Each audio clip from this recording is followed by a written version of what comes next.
Going on, Husker fans? This is Ethan Bies, 4 Hours to Lincoln, where my show is raw, uncut, unedited, and I do nothing but talk about Husker sports. So let's dig right in. But before I do, please like and subscribe to my show if you would. That would be awesome. It would help me tremendously. So without further ado, let's get right to it. Let's talk about all the action that I did not talk about, starting from Thursday on to Sunday's basketball loss against Creighton, which leaves a bad taste in our mouth. So let's talk about that game from last night or yesterday evening, as we lost to Creighton in a very poor way. To be quite honest, it was we just couldn't get nothing going.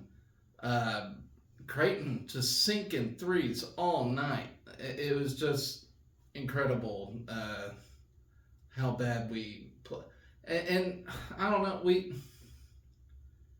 I don't know what to say about this game. I mean, it is a great Creighton team who I think can make a great run in the NCAA tournament this year. Ranked 15th in the nation, and I can see their ranking going up if it hasn't already. I don't know when they announced basketball rankings, but we just got pummeled, especially by their threes. They just could not miss. And I'm trying to think of that Shireman, Baylor Shireman, just... We couldn't stop him at all. There was no ifs, ands, or buts about it. He was just sinking threes left and right. Just I'm not sure what his percentage was, but I want to say it was in the 70s on his three-point shooting. He was just sinking, and we just could not catch up. We would get on a roll, and we couldn't get Casey going at all. There was a little spurt from Casey where it looked like okay, but at the end we just could not get it done. So let's talk about it. Let's see what's going on. Casey did have 20 points of the night, but it just wasn't enough. We needed more than Casey. We needed everybody to grip in. And not to make excuses, but I have heard there's a bug going around on the team. But, I mean, Omaha's only 60 miles away. I mean, who's to say they didn't have some bug going on? So, I don't know.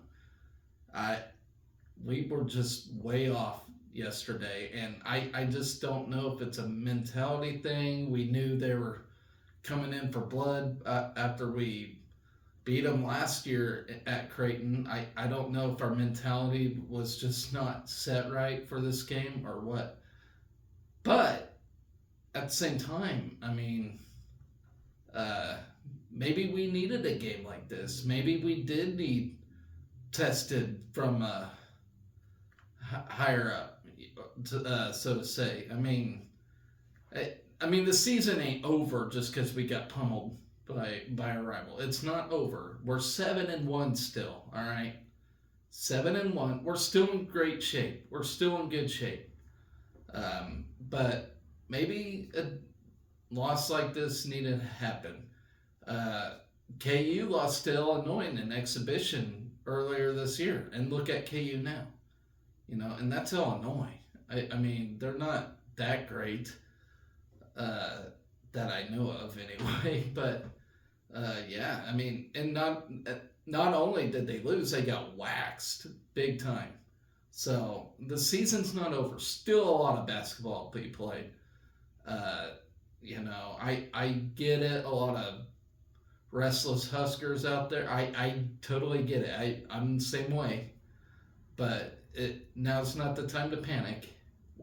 Don't panic. We still got a lot of basketball left. And it's a test, to enter Big Ten play, which we do on Wednesday this week. So, maybe it's a good way to get us ready and for Minnesota coming up. So I'm not worried. It's a bad loss. It sucked. We looked like we just weren't in it, but um, maybe we just needed a loss like that to wake us up, you know. And like I said, maybe it's just a bug within the team, and we'll see. We'll see on Wednesday night how we come out against Minnesota, and maybe our guys just need to rest a little bit and shake off whatever they got going on and get ready for this thing. Uh, Casey did hit 8 of 16 shots from the floor, but was the only Husker player in double figures tonight. So who's to say if we could have got C.J. Wilcher and Sam and Josiah Alec, who surprisingly just did not play well. If we would have got them guys going, you know, who knows how this thing would have turned out. But yeah, and that's another thing. Josiah, you know, just like his sister Becca, you know, he's usually the one that gets the team going, gets everybody fired up. He just didn't look that way yesterday. And maybe he's not feeling well either. Who knows? Who knows? Let's see. Yeah, Creighton led 20-14 before Tominaga and Juwan Gary led us on a 9-2 spurt. And that was when I was thinking, all right, here we go. Now we got ourselves a game. But that was the only big spurt we had of the day. And it just wasn't good enough, you know. We did take a 23-22 lead after a Tominaga jumper with 8:54 left in the half. 16 of his 20 points in opening 20 minutes. So, yeah, the commentators were even talking about how he was looking exhausted. So I could tell Casey wasn't feeling very good either. He was trying to have a flu game like Michael Jordan, but that's Michael Jordan, and he's a freak himself, and so not everybody can have a good game when they're not feeling well at all. So it sucks, it bites, but you know I think we did give it all we had on Sunday, and just gotta shake it off. Just gotta shake it off and get back with it. You know, the guys probably just need a heal and whatnot. So, like I said, I'm not worried about it. I get it. Restless fans, totally understandable. But let's not panic. We're 7-1 still, and there's a lot of basketball being played. There's a lot of quality teams out there that lose early and lose big, and they still make good runs in the tournament. So it's probably just something that's needed. And, you know, I trust Fred Hoiberg will get this team back on track and ready to go. So, I mean, not a lot of time between Sunday and Wednesday, but maybe it'll be good enough to get us, you know, feeling better, so to say. So,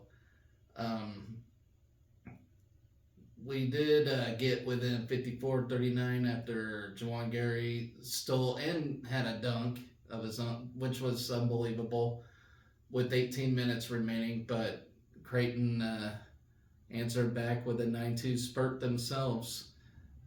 So that's when I knew the game was over, and it was, you know, enough said about that. But like I said, guys, you know, not a lot to worry about, you know, in this thing. Creighton's a great team as well, and you know they'll make a run in the tournament themselves. So they're a good quality team. We had a bad night, and they had a good night, and it happens. It happens in basketball. So, yeah, from there, guys. So we'll switch gears here. Let's get to happier things.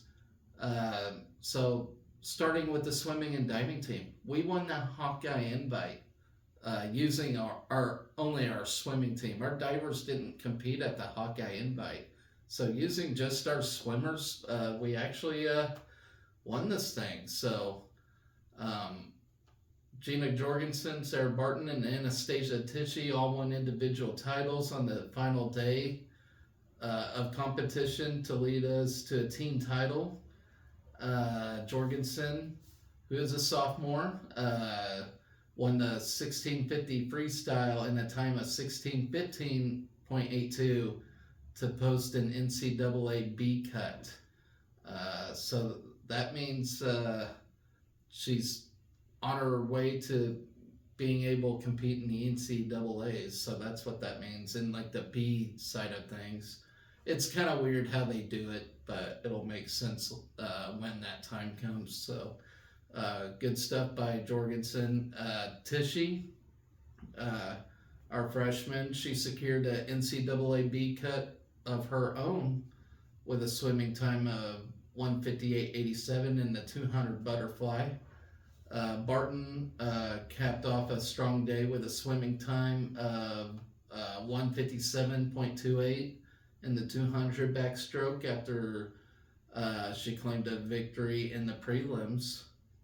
In addition to our individual titles, several Huskers produced top 3 finishes to help the team amass a winning total of 784.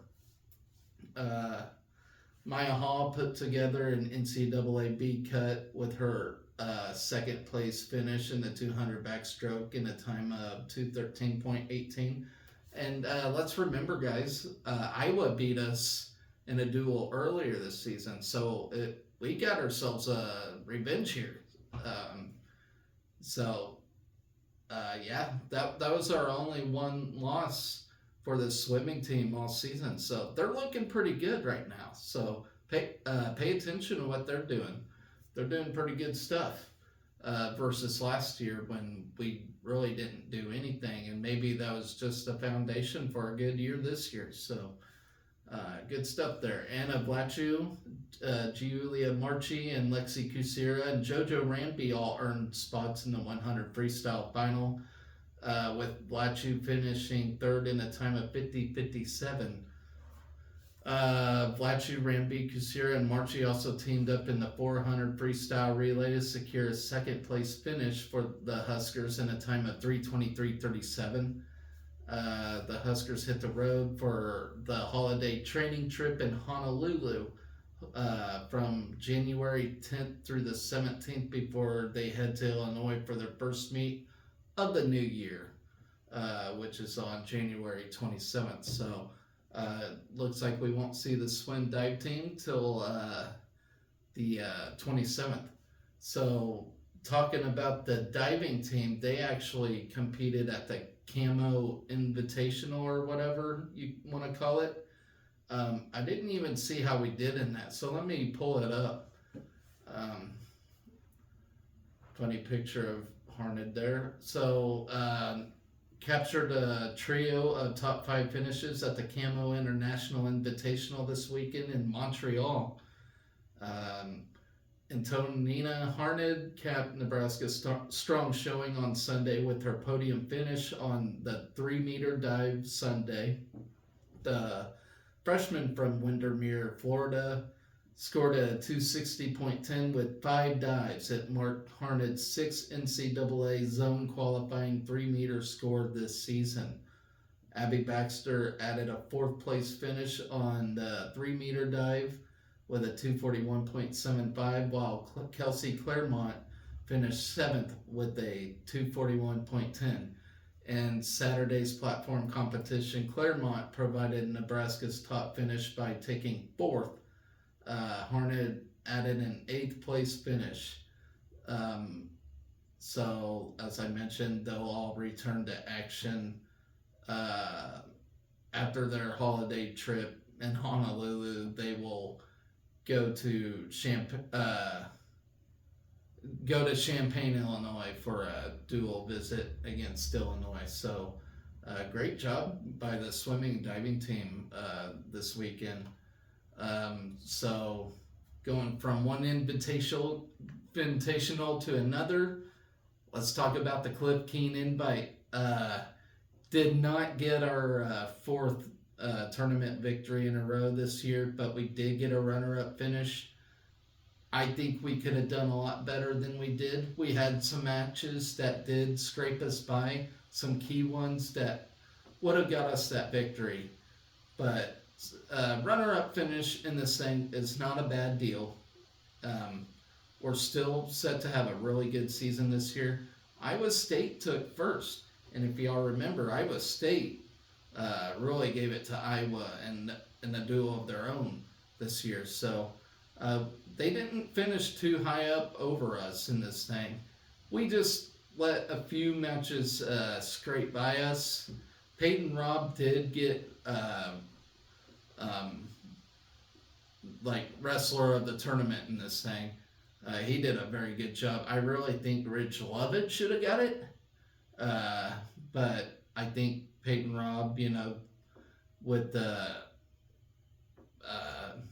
thing he had earlier this year from March when he had that flesh-eating bacteria and almost killed him. I think he got sympathy points from it, which ain't a bad thing. I'm actually very pleased he is recovered and wrestling very well. I really am. But I really do think he got sympathy points for that. Not taking anything away from him because he is one of our top guys. But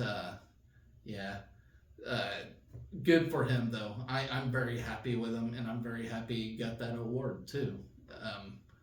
I do think some others deserve it, but you know what I'm saying. I'm very glad he got it though. So I did mention day one. I did talk about day one in this thing. I'm going to talk about day two now. And an overtime thriller at 125.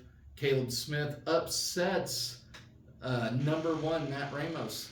If y'all remember, Matt Ramos pinned Spencer Lee last year at the NCAAs, which was a huge deal until Matt Ramos got pinned by a high school senior at a tournament he was in earlier this year, which is totally crazy. But great win against Matt Ramos. I couldn't believe it. So that put him into the consolation semifinal round.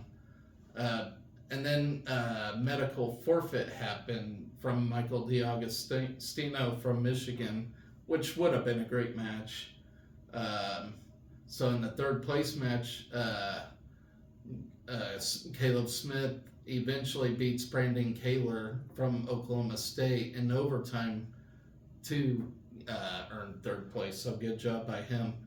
At 141, a lot of scrambling, but at the end of the bout, Brock Hardy just couldn't find a way to get a takedown of his own and winds up getting majored by Jesse Mendez from Ohio State in the semifinal round. So in the consolation semis, Brock gave up a huge lead and basically gave up the match to number 5 Cale Heppel to move in a fifth place match. In the rematch against Dustin Plott from day one, he beat Dustin Plott in day one. So in the rematch here, they're both going for fifth place, Brock Hardy eventually gets dominating in a disappointing fashion.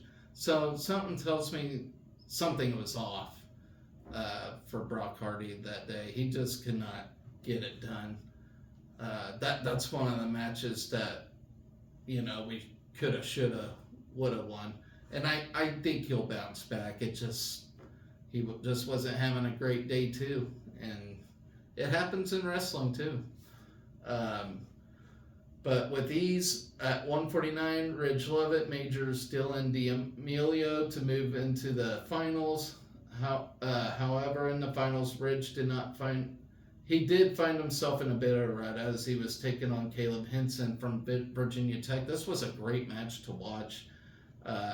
Eventually, Ridge did get the deciding win, but I'll give credit where credit's due. Caleb Henson really gave it to him in this match, and I don't know if I want a rematch with him, but that was a great match to watch. But Ridge Lovett does eventually get the win there.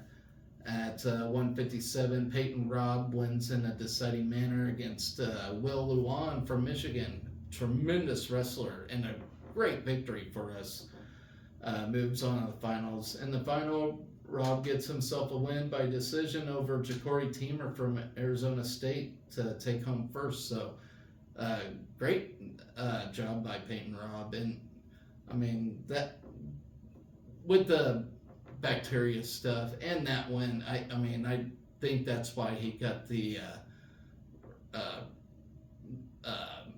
most outstanding wrestler award in this thing, because it was well earned with that one against Ja'Cory Teamer. Very fantastic wrestler. I was kind of worried about that match, but he got it. So good stuff by Peyton Robb. So at 184, after getting a quick takedown first period of the semifinals, Parker Keckgeisen ends up pacing his way to defeat Lenny Pinto and moving him into the consolation semifinals.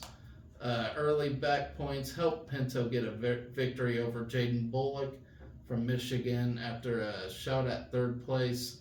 In a rematch from day one, Lenny Pinto this time loses to Dustin Plott to take home fourth. And then at 197, Silas Allred gets the tech fall over Joey Novak from Wyoming to move into the consolation semifinals.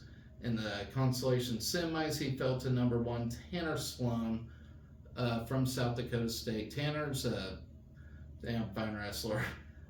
In a major decision, and moves on the fifth place bout. In the fifth place match against Sonny Sasso, Virginia Tech, he eventually gets a victory and takes home fifth.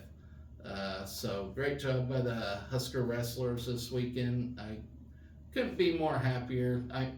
There's some wins we should have got, but overall, a great weekend of wrestling there. So now let's switch over to women's basketball before I get to the volleyball match, the second round of the NCAA's. So we took on Georgia Tech in women's basketball. Great win. The ladies needed that. That was a win we needed right there. Jazz Shelley erupted for season highs of 22 points and 8 assists, while Alexis Markowski added her third straight double-double to ignite us to one of the biggest second halves in school history on our way to an 80-72 win against Georgia Tech. We improved to 6-2 of the season. We led 16-12 at the end of the first quarter, but fell behind 32-22 at the half after going 3 for 19 from the field in the second quarter. The Yellow Jackets, who slipped to 5-3 on the year, extended their lead to 15 points early in the third before the Big Red responded in a big way. Kendall Coley sparked a rally with back-to-back buckets in a 25-second span to cut the margin to 42-32. She finished with 5 points.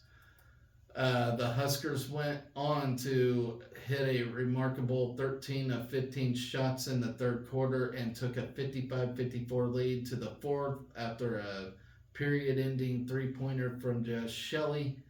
Georgia Tech briefly regained the lead on a three-pointer from Enos Nogiro. They pronounced her name during the game, but I forgot how you pronounce it.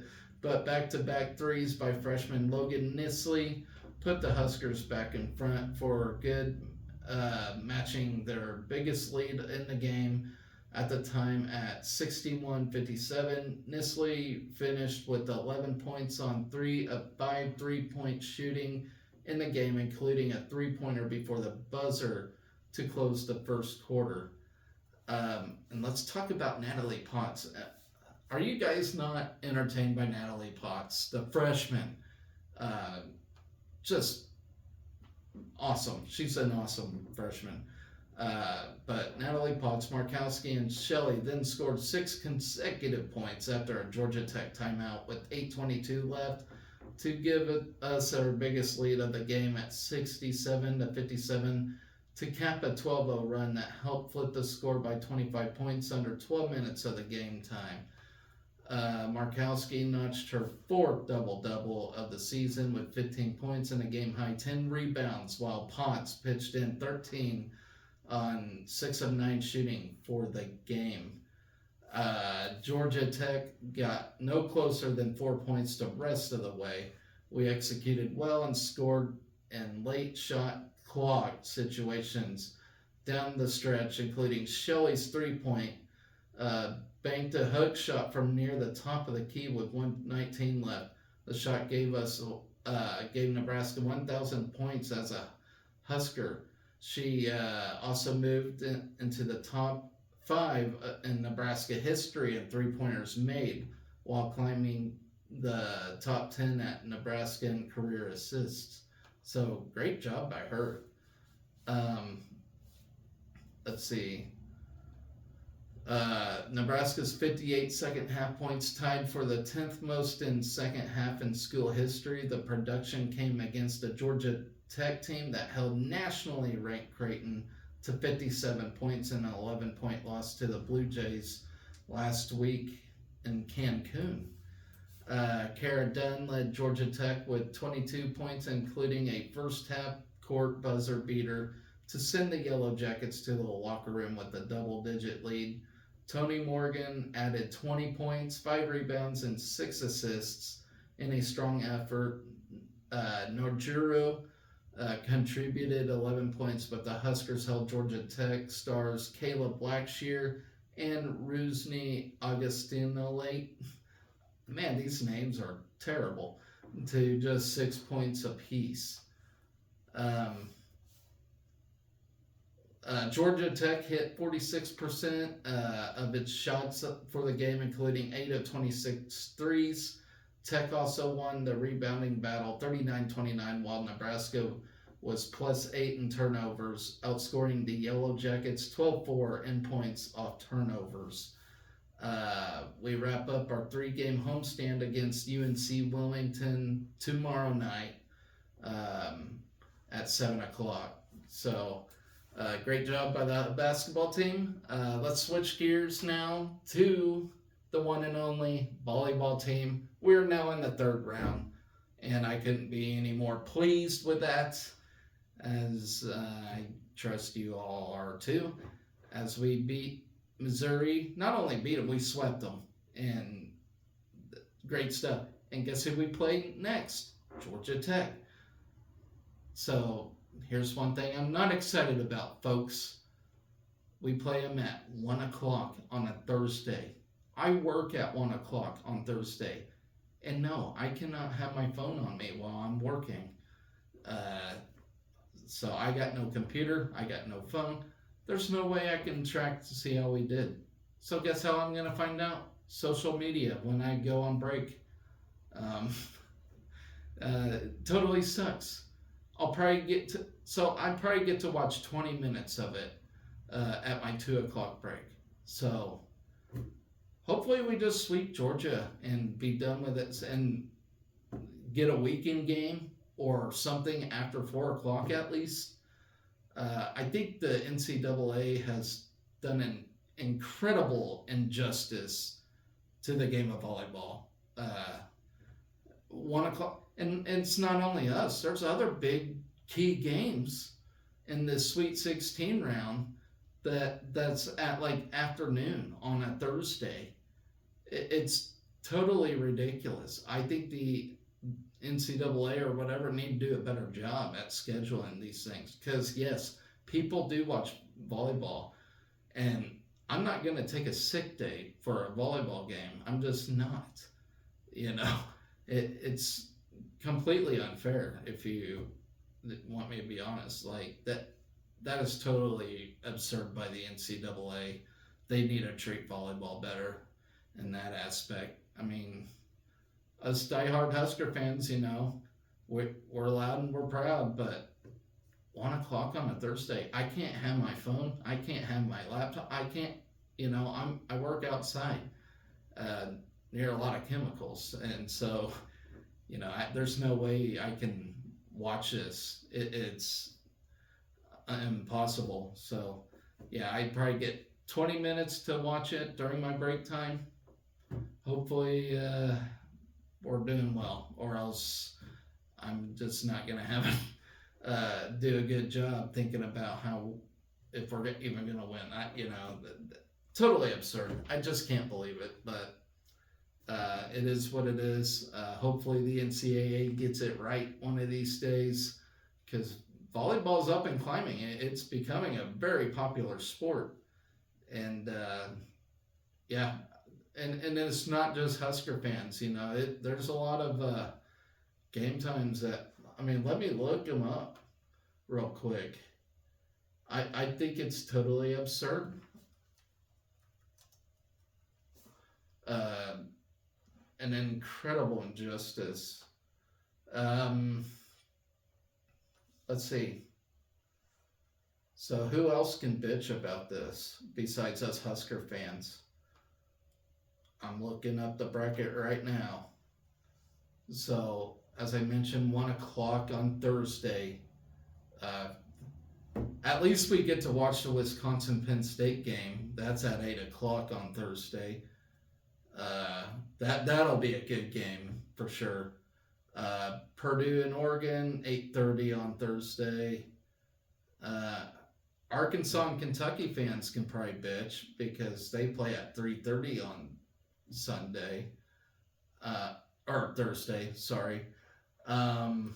Louisville and Creighton, number 2 versus number 3. Think about this. Louisville and Creighton, number 2, number 3. They play at 11 on Thursday. Is that fair? That's a huge match. They're all huge matches, but are you kidding me? Then you get Texas and Tennessee. They play at 8 o'clock. That's fair for them. Washington State and Pittsburgh, number 1 versus number 4. You got a 1:30 game there. And then Arizona State and Stanford, they play at 10:30 at night, but that's West Coast, so they're good. That whole left side of the bracket, you got 1:30, 11, 3:30, and 1. And then they favored the right side with primetime games. Can you not split this thing up between Thursday and Friday? Can you not? Are you trying to compete with Thursday night football? I'm going to watch the volleyball game over the Thursday night football. And I think a lot of people will. Right now, the Thursday night football ain't even that big a deal. It's always a piss poor game anyways. Nobody hardly watches it. They put it on Amazon Prime. Just play these games in the evening. I'm calling out the NCAA right now. There's no reason why you cannot split this up. It's 8 games. So you have 4 one day and then 4 the other. You don't have to play them all on the same day. It's totally absurd. I can't believe the NCAA has scheduled it that way. I'm mad as a fan, and I hope Georgia Tech, Arkansas, Kentucky, Louisville, Creighton, Washington State, and Pittsburgh all get on board with us and say, hey, this is bullshit. I think that's totally crazy.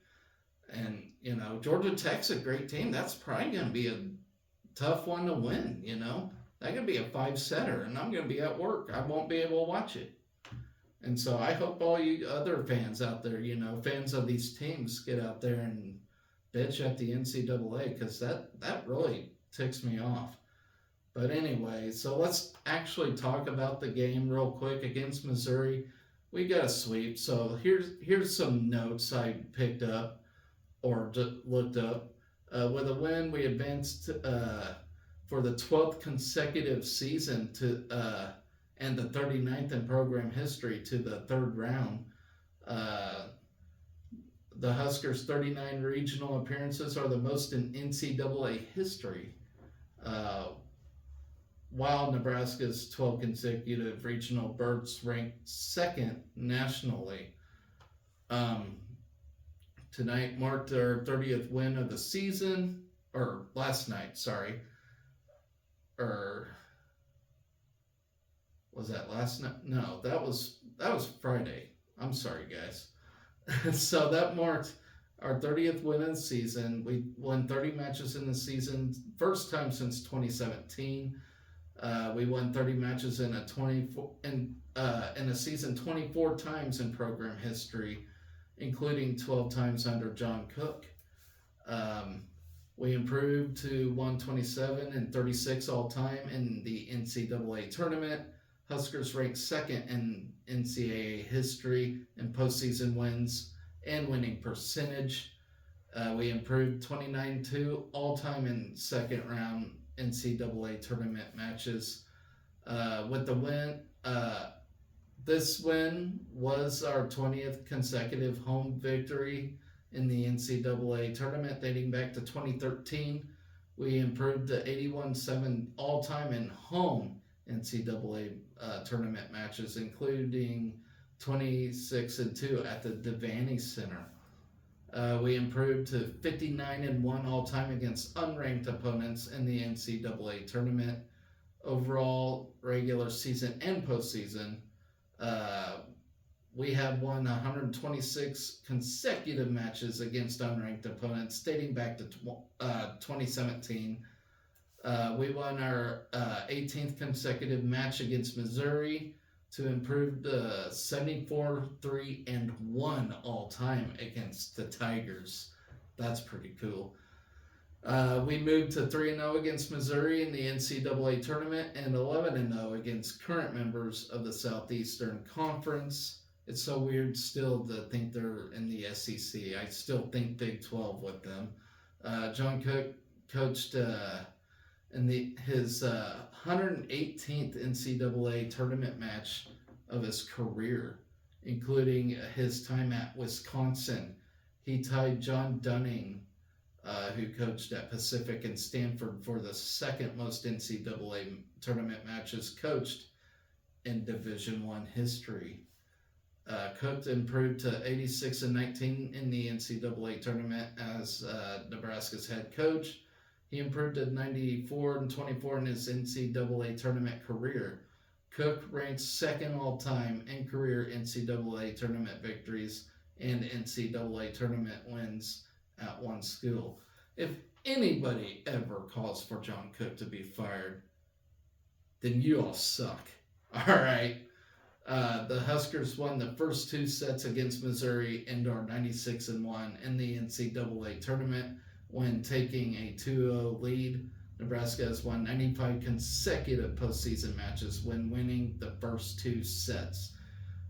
We held Missouri to a .240 attack percentage in the opening set. The Huskers had 6 blocks in the first set, as the Tigers had 5 kills and 11 errors on 25 swings. We totaled 14 blocks in the match that marked the Huskers' third highest totals this season and highest in a 3-set match. Huskers had 5 service aces and 4 service errors, marking the second straight match Nebraska totaled more aces than errors. Before this weekend, we had produced more aces than errors only once, and it's for our first 29 matches. Bergen Riley had a career high 4 service aces in the match, which she started the match with 3. So it was crazy. And then later on she served another one. But yeah, that first set when she served 3 was incredible. The place was about to erupt. It was awesome. We scored 9 points with Riley at the service line in the first set and 15 points on her serve in the match. Lexi Rodriguez had a match-high 11 digs. She increased her career total to 1,372 digs. That's unbelievable. Moving past Hannah Worth into 7th place on Nebraska's all-time digs list. I can't believe she's only in 7th place all-time here, which could be moved up. She's still got another season to go. That just shows how incredible our history with volleyball is here. If she's only 7th all time, that is unreal. Merritt Beeson had 12 kills on 23 swings while hitting .435. Beeson hit .457 on the weekend with 25 kills on 46 swings. So that is game 2 of this tournament. We will move on to the 3rd round against Georgia Tech, 1 p.m. on a Thursday. I am sorry, Husker fans. It sucks. I wish I had some kind of control over what time we freaking play in a tournament game. It's still astounding that the NCAA will schedule us. All the left sides of the bracket where we're on, that like all nooners. That is absurd. I can't believe it. I'm sorry, Husker Nation, that it's scheduled that way. I wish I could do something about that. That is totally insane. But there you have it. That is what we had going on for the weekend, pretty much. So let's talk about this week real quick. We play women's basketball tomorrow against UNC Wilmington. Men's basketball against Minnesota on Wednesday. Volleyball, like as I said, Thursday. And then the indoor track and field squad starts off on Friday in their intra-squad meet. So getting busy with that. Of course, we have some amazing female throwers in there who I'll talk about later on during this season. They're going to be a lot of fun to watch. Then women's basketball at Michigan State. On Saturday, they'll open up conference play. And then men's basketball against Michigan State. So already moving on to conference play in basketball. It's crazy. It's crazy to me it's already December. I started this show in August from the very first kick in soccer all the way till now. So I've been having fun doing this, guys. Been incredible stuff. Let's talk about that women's basketball game real quick. Let's preview that, shall we? So that way I can get that info out for you. So this will be our game 3 of our 3-game homestand. Let's see. Tip-off is at 7 o'clock. It's at Pinnacle Bank Arena. Of course, you can listen in on radio or Big Ten Plus, yada, yada, yada, if you all have Big Ten Plus. So we hope to continue building momentum by completing a sweep of our 3-game homestand. Which included, of course, the 77-53 win over Florida Atlantic. Very impressive win there. Our 80-72 win against Georgia Tech. Again, impressive win. But then now we play UNC Wilmington. I don't know much about UNC Wilmington. Let's see, 2-time Ann Myers Drysdale Award candidate Jazz Shelley led Nebraska with 22 points and 8 assists. She became the 37th 1,000-point scorer in Husker history. As I mentioned earlier, you got her, you got Alexis Markowski. You all know the drill. So let's talk about the Seahawks here. First-year head coach Nicole Woods leads UNC Wilmington to Nebraska with a 2-5 record after suffering an 85-58 loss at Iowa State on Sunday. The loss to the Cyclones was a second game in a 4-game road swing that began with a 66-58 overtime win at Winthrop last Wednesday. The Seahawks jumped to a 15-2 lead in the first 5 minutes, but scored just 36 points in the next 35 minutes as the two teams went to overtime, tied at 51. Wilmington then outscored Winthrop 15-7 in the extra period. I lost it. The Seahawks are led by senior Evan Miller, who is averaging a team best 13.1 points to go with 4.9 rebounds after a 19-point effort at Iowa State. The 5'11 guard leads UNC Wilmington with 10 three-pointers on the year. Miller carried the Seahawks to victory at Winthrop on November 29th with a career high of 26 points on 9 of 16 shooting, including a 3 of 5 from long range. She scored 18 in regulation, including a 3 in the right corner with 5 seconds left to trim the UNCW deficit to 49-48 before sinking 3 straight free throws with less than 1 second left to send the game to overtime. Tied at 51, she added 8 points in overtime to account for the final margin.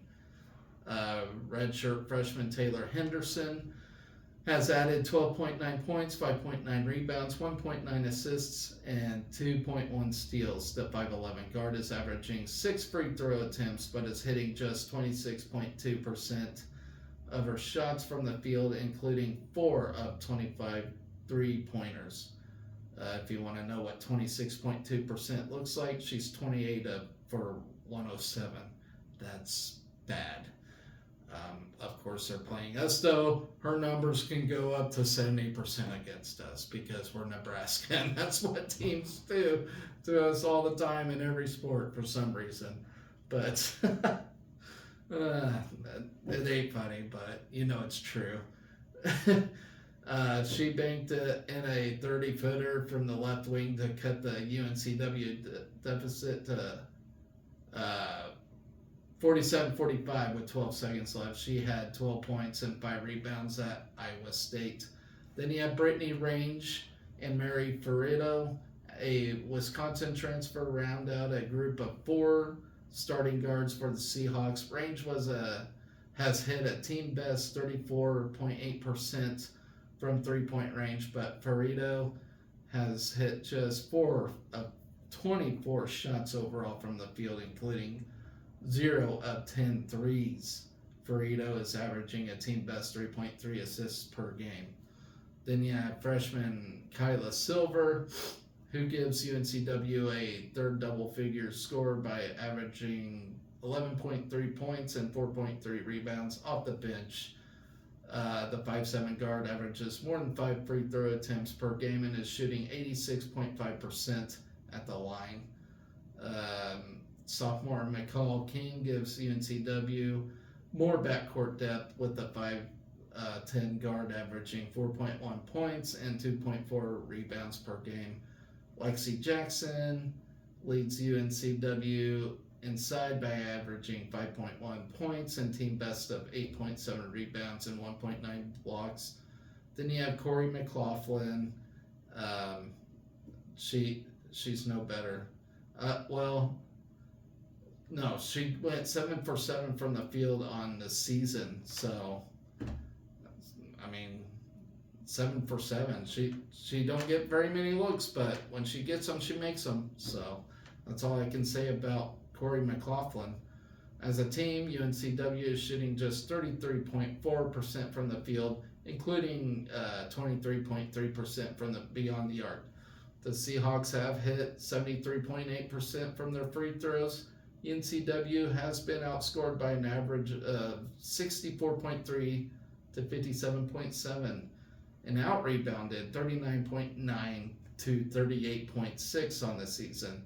The Seahawks have also been strapped by a minus 1.17 turnover margin. And this will be our first meeting in series history, so never seen them before. So no telling how this game will go, but I figure we'll get the win. I don't see any reason why not, unless we just have a horrible flu going on and we can't do nothing. I don't know. But I'm looking moving on to 7-2 this weekend or tomorrow as we play UNCW. So that's going to do it for this show. We'll talk about more of these sports as the week goes on. I do want to thank you all for watching, who's subscribed, everything else. I do appreciate it. So with that, guys, be excellent to each other. Go Big Red.